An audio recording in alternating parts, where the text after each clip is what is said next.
Acho que isso tem um Perfeito. pouco a ver com a nossa próxima pergunta, que diz respeito justamente a essas diferentes possibilidades de interpretação sobre aquilo que o Keynes escreveu, né? Talvez um dos resultados mais evidentes, até hoje nos manuais de macroeconomia, pelo menos, seja o modelo ISLM, né? Que é justamente essa interpretação neoclássica das contribuições keynesianas que o senhor acabou de comentar, né? A gente pode apresentar, então, para a audiência o pós-keynesianismo muitas vezes como uma resposta a esse tipo de interpretação que foge aos originais do Keynes, ou então algum tipo de reação a uma interpretação keynesiana que, segundo aqueles que se dizem mais keynesianos do que os outros, não vão concordar, digamos assim? Olha, eu acho muito difícil o economista concordar, né? Em qualquer É instância. impossível, eu acho. Né?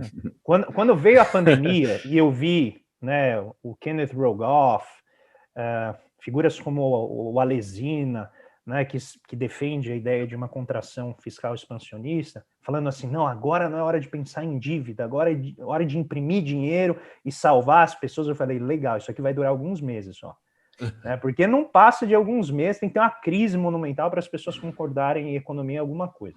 Então, a tua pergunta, como que eu leio? Eu queria colocar algo diferente da resposta padrão, tá? Que eu normalmente daria numa aula que a gente estivesse discutindo isso.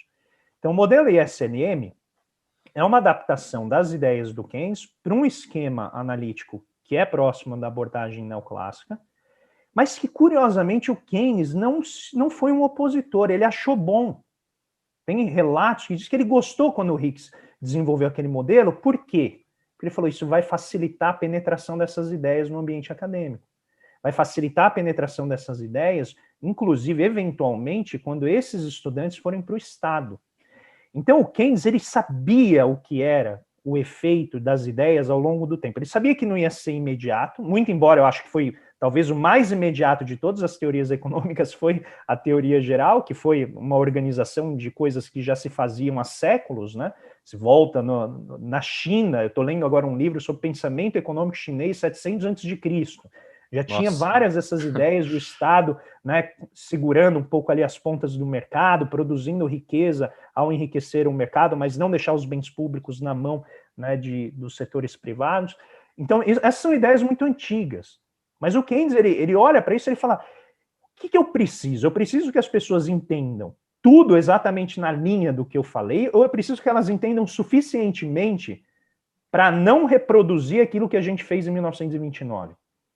Então, eu acho que ele tinha uma tolerância com a política acadêmica que fez com que ele olhasse com olhos razoavelmente receptivos com a ideia de você fazer essa adaptação do modelo. Mas qual é a implicação disso? A implicação disso é que, primeiro, a economia acabou absorvendo a teoria de Keynes de uma maneira muito fatiada, né? Então, você pegou o pensamento do Keynes, pegou apenas aquelas coisas que interessavam, que se encaixavam no modelo ali, vamos pensar num carro, né? Você pega apenas as partes do outro carro que se encaixam no seu carro. As que não encaixam, você deixa fora, porque senão o carro não anda.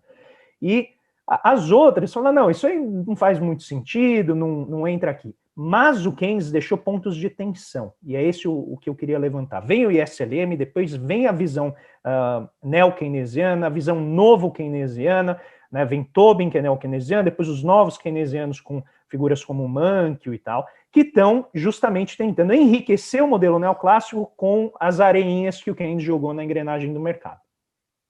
Stiglitz, né, com o problema da informação assimétrica e vários outros. Estou pegando apenas os nomes mais conhecidos para não ficar também excessivamente enciclopédica essa conversa. O problema é como que eu vejo essa reação? A primeira, ela é positiva no sentido de que o keynesianismo foi absorvido pela literatura econômica, então isso eu acho que é razoavelmente positivo. E o segundo ponto positivo é que permitiu que nos anos 2010, quando viesse a pandemia, a gente tivesse pessoas falando, olha, existe um troço chamado finanças funcionais, em que eu consigo reconhecer que o Estado ele escreve o dicionário da moeda. Então, quando eu preciso de recurso chamado moeda, eu sei que eu tenho essa flexibilidade, mas ó, não conta para ninguém. Não fala para ninguém, porque se você fica falando que o Estado pode criar o quanto de dinheiro ele quer, isso vai ser mal utilizado pelos políticos. E hoje a gente está fazendo isso numa situação de crise. E eu acho importante a gente poder fazer isso no momento que é necessário. E eu vejo isso como um resultado direto da influência pós-keynesiana, da influência keynesiana sobre o pensamento ortodoxo que veio depois. Por quê? Quando o Abba Lerner, e eu vou evitar entrar na MMT, tá? Vou evitar, mas eu não vou conseguir, tá? Mas eu vou tentar. Fica à vontade, fica à vontade. Fica bem à Quando o vontade. Abba Lerner, em 38, desenvolve esse artigo das finanças funcionais, ele leva para o Keynes. O Keynes, a primeira reação do Keynes é assim, esse cara tá maluco, você não pode falar isso. Porque a arte de governar é a arte de contar mentiras, mas elas precisam ser mentiras plausíveis. Se você falar que o Estado tem a capacidade de imprimir quanto dinheiro ele quiser, na época se imprimia ainda dinheiro, né?